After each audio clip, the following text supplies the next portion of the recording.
En plus, il n'y a rien préparé, alors je ne vais pas faire de traduction simultanée.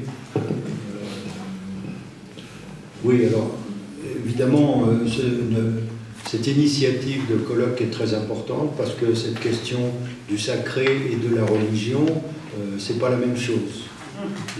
C'est pas la même chose. La religion, c'est la mise en communauté d'un sacré qui est le bien commun. Nous avons tous notre sacré intime,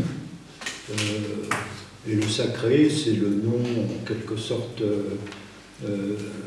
secret de l'inconscient. Sacré et inconscient, au fond, c'est pareil. Du point de vue de la place que cela tient par rapport au conscient. C'est-à-dire, il y a quelque chose que nous ignorons dans ce qui nous détermine, et c'est notre inconscient par rapport auquel il y a cette attitude de tabou. Le tabou est déjà le sacré. C'est-à-dire ce qui origine de manière constante le refoulement. Voilà. Donc sacré et inconscient en partie liés, et autre chose est la façon de se débrouiller avec son sacré, c'est-à-dire avec son inconscient, avec ce qu'il y a d'inacceptable dans ce qui provoque le refoulement. Il y a quelque chose d'absolument inacceptable qui est fondateur de l'inconscient, donc du sacré. Qu'est-ce que c'est que cet inacceptable? Je vais faire court, je fais une diagonale avec ce que vous savez de totem et tabou. Ce qu'il y a d'inacceptable, c'est le rapport au père. Un père qui viole. Faut faire court. Je veux dire, le père est méchant, d'accord. Enfin, méchant, ça ne suffit pas de dire ça. Je dirais, c'est le traumatisme primaire, sexuel, du rapport à une instance paternelle, qui est largement une instance, je dirais même pas sacrée, je dirais même pas inconsciente, mais quelque chose de fondamentalement inacceptable. C'est quoi? C'est cette sodomie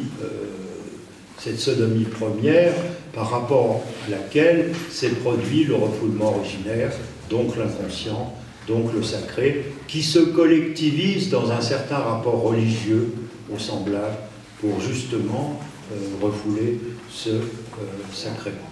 Alors, je continue parce que nous approchons de la date de Noël. Noël, fête de l'enfant sacré, de l'enfant chéri, de l'enfant auquel le Père Noël apporte des cadeaux en quelque sorte à titre de réparation de cette sodomie refoulée. Je suis très direct, tout ça peut se démontrer, mais bon, je le dis aussi franchement que ça. Donc il y a un caractère mythique extrêmement profond dans ce mythe du Père Noël, ce mythe de Noël, dont on peut dire qu'il vient du fond des temps.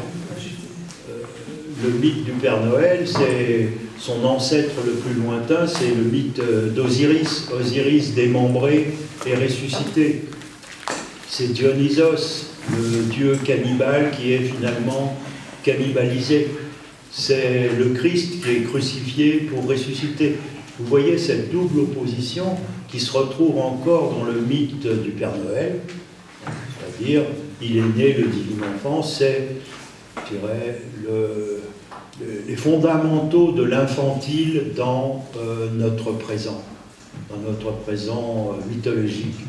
Vous connaissez sans doute le petit livre de Lévi-Strauss sur le mythe du Père Noël, qui montre comment ce mythe est un feuilletage mythologique jusqu'à notre mythe du Père Noël actuel, qui porte cette houppelande rouge, qui se réfère à un mythe légèrement antérieur, celui du boucher, qui tue un tueur d'enfants, qui est mis sur la touche par Saint-Nicolas. Le Père Noël condense tout cela, et il continue de condenser. Par exemple, seulement depuis une vingtaine ou une cinquantaine d'années, on mange de la dinde à Noël. D'où ça vient la dinde? Ça vient des États-Unis. Et la dinde, c'est le symbole de Thanksgiving, qui est à peu près dans les mêmes dates.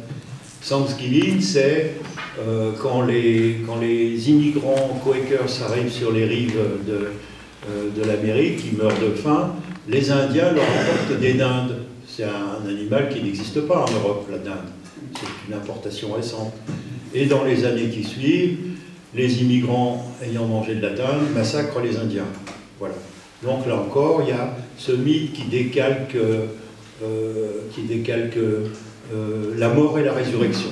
C'est ça. Nous avons nos mythes modernes, non seulement le Père Noël, mais le mythe de l'enfant battu, et voilà, le mythe pour lequel nous, psychanalystes, nous avons aussi notre propre djihad, parce que personne ne réchappe à cette idée de résurrection, d'espérance, voilà. Alors, j'en profite pour faire une parenthèse militante. En France, nous sommes un certain nombre à penser que la psychanalyse a un rôle politique, c'est-à-dire quoi? C'est-à-dire cette dimension où l'inconscient se fait socius, avec ce centrage sur le mythe de l'enfant, en particulier dont je viens de parler. C'est pourquoi nous battons sur cette histoire d'un diagnostic fait pour battre les enfants. Il est fait pour les droguer, pour les comportementaliser, etc. Voilà. Alors on s'est déjà bien djihadisé à cet égard. En septembre dernier, il y a des psychanalystes auxquels ça ne plaît pas parce qu'ils ont honte d'être psychanalystes ou quoi, je n'en sais rien, mais il y en a beaucoup à qui ça plaît, heureusement, et nous allons continuer. J'arrête cette introduction.